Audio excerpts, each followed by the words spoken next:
میں ایک زمانے میں کام کرتا تھا، انجینئر تھا، چیف انجینئر تھا، بلکہ جنرل مینیجر تھا۔ 35 فیکٹریاں میرے انڈر تھیں، اور اتنا میرا تجربہ تھا کہ مجھے مالک بھیجتا تھا جہاں کہیں کوئی یعنی خرابی آ جاتی کہ ٹھیک کر کے آئیں۔ اور اس زمانے میں میری کنسلٹیشن فی ایک دن کا 1 لاکھ روپیہ تھی۔ یہ آج سے 25-30 سال پہلے کی بات ہے، یعنی ڈالر کا ریٹ تھا 18 روپے کا ڈالر۔ اب آپ سوچیں کہ 18 روپے کا ڈالر تھا اور مجھے ایک دن کا 1 لاکھ روپے ملتا تھا۔ ایک شوگر مل میں خرابی آئی، انہوں نے میرے مالک کو فون کیا، چیئرمین کو، کہ جی اپنے انجینئر کو بھیج دیں۔ میں 7 دن کے لیے گیا اور 7 دن وہاں کام کیا اور 7 لاکھ روپیہ لے کے آیا۔ ایسی میری جاب تھی۔ پورے شہر میں سب سے زیادہ ٹیکس میں دیتا تھا، 65% ٹیکس کٹواتا تھا۔ 18 سال پورے شہر کا سب سے بڑا ٹیکس پیئر میں رہا۔ اتنی اعلیٰ نوکری تھی، لیکن میں نے نیت کی ہوئی تھی کہ جب میری عمر 40 سال ہو جائے گی تو میں دنیا کی نوکری چھوڑ دوں گا اور میں پھر اپنا پورا زندگی کا وقت دین کے لیے گزاروں گا۔ تو الحمدللہ میں نے پھر دین کے لیے وقت دینا شروع کر دیا۔ جس مالک کو چھوڑا تھا میں نے، اس نے آج تک اپنی فہرست میں میرا نام لکھا ہوا ہے۔ میں نے اس سے ایک دفعہ فون پہ پوچھا کہ اب تو 25 سال ہو گئے، میں کبھی آیا ہی نہیں اور آپ نے میرا نام فہرست میں رکھا ہوا ہے۔ کہتے ہیں جی ہم نے آپ کو نہیں چھوڑنا، آپ نے ہمیں چھوڑنا ہے۔ کوئی مالک دیکھا ہے جو اپنے انجینئر کا 25 سال انتظار کرے؟ الحمدللہ ثم الحمدللہ، ایسی میری جاب تھی۔ اچھا، پچھلے دنوں ایک عجیب بات ہوئی۔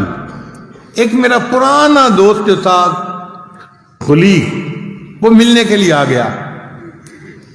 اب اس کی بیوی میری بیوی کو ملی تو اس نے ان کو واقعات سنائے کہ آپ کے ہسبینڈ تو اتنے بڑے انجینئر تھے اور میرے خاوند کلاس فیلو بھی تھے اور ان کے شاگرد بھی تھے۔ وہ کہنے لگی کہ ہمارا تو یہ حال ہے، ہم جہاں انٹرویو دینے جاتے ہیں نا تو میرا ہسبینڈ ان کو بتاتا ہے کہ میں تو حافظ صاحب کا شاگرد، وہ جوانی میں مجھے لڑکا سا تھا، حافظ صاحب مجھے لوگ کہتے تھے، تو میں تو حافظ صاحب کا شاگرد ہوں، تو 10,000 روپیہ اس کی تنخواہ ویسے ہی بڑھ جاتی ہے۔ کہ جی اچھا، آپ ان کے اگر شاگرد ہیں نا، اس کا مطلب ہے آپ محنتی ہوں گے، دیانتدار ہوں گے، قابل ہوں گے، تو ان کی تنخواہ 10,000 روپیہ ویسے ہی بڑھ جاتی ہے۔